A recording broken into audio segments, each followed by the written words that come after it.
Saudari-saudara yang terkasih di dalam Tuhan Yesus, marilah kita berdoa, doa yang diajarkan oleh Tuhan Yesus sendiri, dalam nama Bapa dan Putra dan Roh Kudus. Amin. Bapa kami yang ada di surga, dimuliakanlah namamu, datanglah kerajaanmu, dan jadilah kehendakmu di atas bumi seperti di dalam surga. Berilah kami rezeki pada hari ini, dan ampunilah kesalahan kami, seperti kami pun mengampuni yang bersalah kepada kami. Dan janganlah masukkan kami ke dalam pencobaan, tetapi bebaskanlah kami dari yang jahat. Ya Roh Kudus, hadirlah saat ini untuk memimpin dan membimbing kami dalam membaca firman Tuhan Yesus dan merenungkannya, sehingga kami dapat mengerti maknanya dan dapat kami laksanakan dalam hidup kami sehari-hari di tengah masyarakat kami. Pembacaan Injil Matius bab 6 ayat 19 sampai dengan ayat 23. Harta surga. Dalam khotbah di bukit, berkatalah Yesus, "Janganlah kamu mengumpulkan harta di bumi.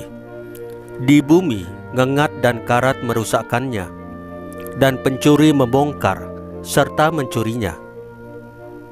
Tetapi kumpulkanlah bagimu harta di surga. Di surga ngengat dan karat tidak merusakkannya, dan pencuri tidak membongkar serta mencurinya. Karena di mana hartamu berada, di situ juga hatimu berada. Mata adalah pelita tubuh. Jika matamu baik, teranglah seluruh tubuhmu. Jika matamu jahat, gelaplah seluruh tubuhmu. Jadi jika terang yang ada padamu gelap, betapa gelapnya kegelapan itu." Demikianlah sabda Tuhan. Terpujilah Kristus. Saudari-saudara yang terkasih di dalam Tuhan Yesus, jangan menilai sesuatu dari bentuknya, tetapi dari substansinya. Jika dinilai dari bentuk luar yang kasat mata, Paulus hanya mengalami kekalahan demi kekalahan, penderitaan demi penderitaan.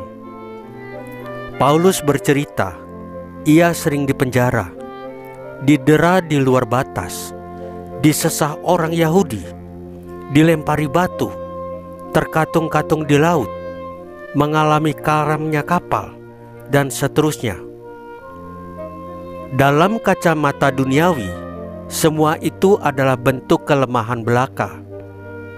Akan tetapi, bila dilihat dalam kacamata iman, semua yang tampak sebagai kelemahan itu justru adalah alasan untuk bermegah.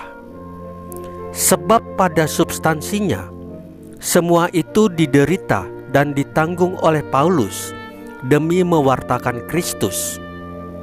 Bagi orang beriman, salib bukan kekalahan yang memalukan, melainkan kemenangan yang membanggakan.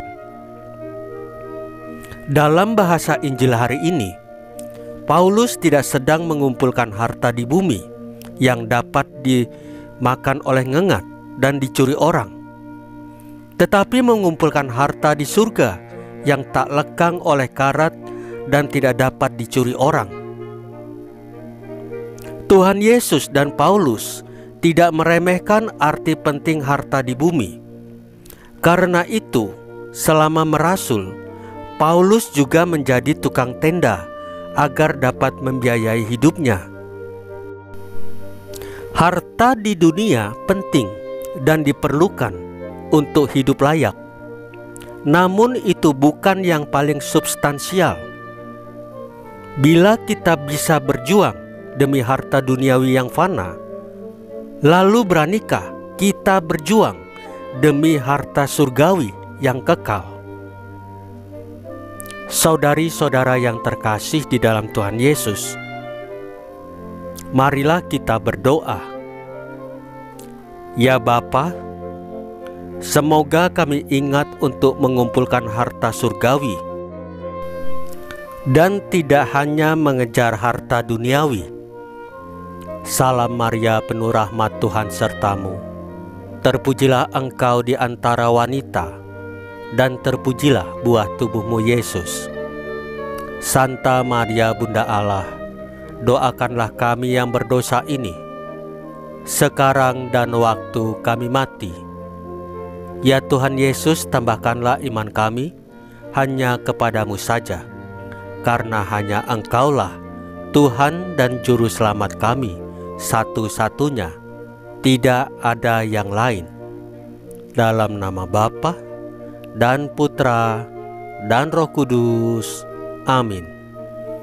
Saudari-saudara yang terkasih di dalam Tuhan Yesus, bacaan firman dan renungan hari ini sudah selesai. Tuhan Yesus memberkati kita semua.